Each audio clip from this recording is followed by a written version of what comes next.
بسم اللہ الرحمن الرحیم۔ میں آپ کے ساتھ مشتاق احمد اور آپ دیکھ رہے ہیں history of Muslim YouTube channel. میری آج کی ویڈیو کا موضوع جو ہے مدینہ کی تاریخ پر ہے کہ مدینہ جو ہے جس کا نام پہلے یثرب تھا اور حضور اقدس صلی اللہ علیہ وسلم کی تشریف آوری کے بعد اس کا نام مدینہ النبی اور وقت گزرنے کے ساتھ ساتھ اب اس کا نام صرف مدینہ رہ گیا ہے، جبکہ اس کو پہلے مدینہ النبی یعنی کہ نبی اقدس صلی اللہ علیہ وسلم کا شہر کہا جاتا تھا۔ تو مدینہ کے اندر کچھ انصار کے قبیلے موجود تھے اور کچھ یہودیوں کے قبیلے موجود تھے۔ یہودی جو تھے وہ پہلے سے یہاں پر آباد تھے اور انصار جو تھے وہ یمن سے آئے تھے اور قحطان کے خاندان سے تعلق رکھتے تھے۔ یہاں پر یمن میں ایک بہت ہی شدید مشہور سیلاب آیا تھا جسے سیل عرم کہا جاتا ہے، اور وہاں کی جب تباہ کاریاں بہت زیادہ اس سیلاب سے ہوئی تھی تو یہ لوگ جو تھے انصار جو تھے یہ مدینہ میں آ کر آباد ہو گئے تھے۔ انصار کے دو قبیلے اوس اور خزرج اصل میں یہ دو بھائی تھے اور یہ دو بھائی جو تھے یہاں پر آ کر آباد ہوئے اور بعد میں آہستہ آہستہ ان کی نسل جو ہے بڑھتی گئی اور یہ دو خاندان دو قبیلے میں بٹ گئے۔ اور یہاں پر جو یہودی جو تھے ان کے پاس مال بھی تھا، اقتدار بھی تھا، اور ان کی تعداد مال اور اولاد بھی کافی سارا آل و اولاد کافی تھی، تو ان کی بستیاں جو ہے کافی دور دور تک پھیل چکی تھی۔ تو یہاں پر انہوں نے آہستہ آہستہ ان کا اثر و رسوخ دے کر انصاریوں نے ان یہودیوں کے ساتھ جو ہے ان کے حلیف بن گئے تھے، ان کے ساتھ ہاتھ ملا لیا تھا۔ تو یہودی جو تھے وہ بہت زیادہ علم بھی رکھتے تھے اور دولت بھی رکھتے تھے اور ان کی آبادی بھی کافی حد تک بڑھ چکی تھی۔ تو یہودیوں میں ایک شخص رئیس پیدا ہوا جس کا نام فتیون بتایا جاتا ہے کتابوں کے اندر۔ یہ بہت زیادہ عیاش، مکار اور بہت بڑا زانی تھا۔ اس نے ایک کلیہ بنائے رکھا تھا، ایک لوگوں کے اندر بات پھیلا رکھی تھی کہ جب بھی کسی بھی شخص کی بیٹی کی شادی ہوتی یا کسی بھی نوجوان لڑکی کی شادی ہوتی تو شادی سے ایک رات قبل جو ہے وہ اس کے ساتھ رات بتاتی تھی۔ تو اس قدر وہ عیاش پرست تھا۔ تو یہودیوں نے اس بات کو ایکسیپٹ کیا ہوا تھا، اس کو مانا ہوا تھا، اور آہستہ آہستہ یہ بات جو ہے انصاریوں کے اندر بھی پھیل گئی ہے، اور جو اس بات پر عمل نہیں کرتا تھا تو وہ اس کو سزا وغیرہ دیتا تھا۔ تو انصار کے اندر ایک شخص پیدا ہوا جس کا نام جو ہے مالک بن عجلان بتایا جاتا ہے۔ تو مالک بن عجلان جو تھا یہ اب اس کی بہن کی شادی تھی، تو ایک دن پہلے شادی سے ایک دن پہلے جو ہے اس کی بہن جو ہے مالک کے سامنے جو ہے بے پردہ ہو کر آئی، تو مالک کو بہت زیادہ غصہ آیا اور جا کر اپنی بہن کو ملامت کی، اور اس کی بہن نے کہا کہ یہ جو کل واقعہ ہوگا اس سے زیادہ آپ کو شرم آ رہی ہے اور تو کل خود ہی دے کر آئے گا۔ تو اس قدر اس کو غیرت آئی مالک بن عجلان کو، تو کل جب ہوئی وہ دلہن کے روپ میں جو ہے فتیون کے پاس گئی ہے، تو مالک بن عجلان جو ہے زنانہ لباس پہن کر، عورتوں کا لباس پہن کر یہ بھی فتیون کے پاس پہنچ گیا اور اس کو قتل کر کے سیدھا شام کی طرف بھاگ گیا۔ اور شام میں اس وقت حکومت تھی غسیانیوں کی حکومت تھی، اور وہاں کا جو سردار تھا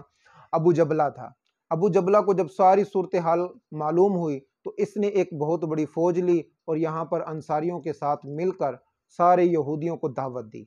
اب جب دعوت پر یہودی آئے تو اس نے دھوکے سے ابو جبلہ نے ان کو یہودیوں کو قتل کیا۔ اس طرح یہودیوں کا مدینے کے اندر اثر و رسوخ کافی حد تک کم ہو گیا۔ اب یہ جو اوس اور خزرج جو دو قبیلے تھے، اب ان کی یہ کوشش تھی کہ مدینے کے اندر ان کی حکومت ہو، تو ان کے اندر آپس میں ایک لڑائی ہوئی جسے بعاث کہا جاتا ہے، اور یہ مدینے میں اوس اور خزرج کی ایک بہت ہی بھیانک لڑائی مانی جاتی ہے۔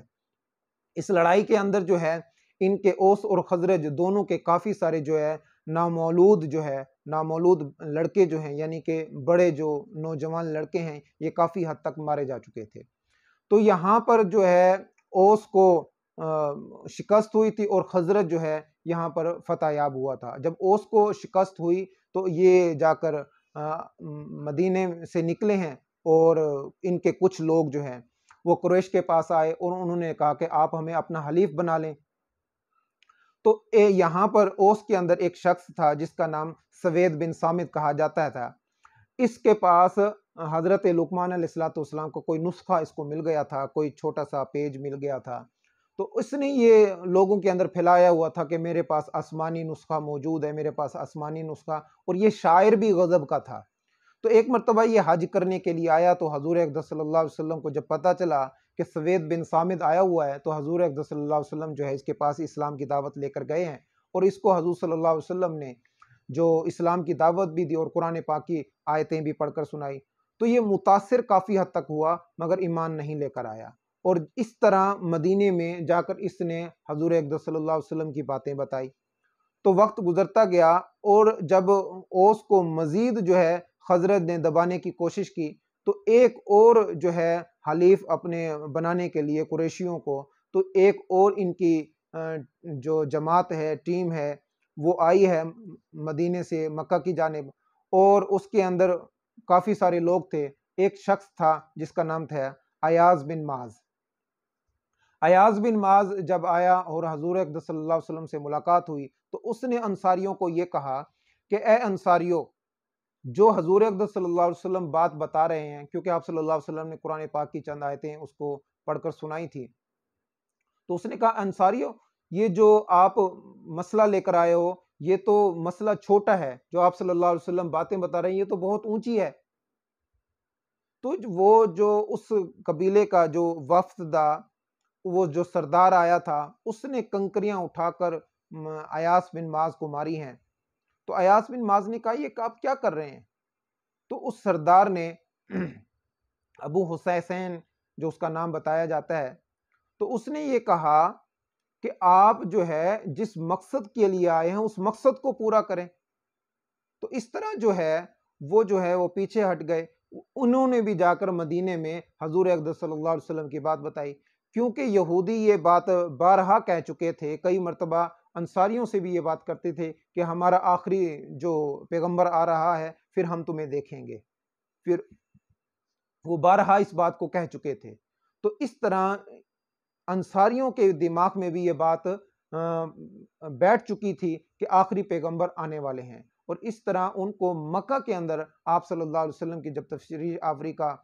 علم ہوا تھا تو وہ بار بار آتے اور حضور اقدس صلی اللہ علیہ وسلم سے ملتے، اور آپ صلی اللہ علیہ وسلم سے جو آیتیں آپ صلی اللہ علیہ وسلم بتاتے وہ اسی طرح جا کر مدینہ میں بتاتے۔ تو اسی طرح آہستہ آہستہ جو ہے وہ مدینے کے اندر اسلام پھیلتا گیا۔ تو اسلام کے بارے میں کس طرح مدینے کے اندر پھیلا ہے، کون جو ہے مسلمان ہوا، انشاءاللہ ہم اپنی اگلی ویڈیو میں اس پر تبصرہ کریں گے۔ تو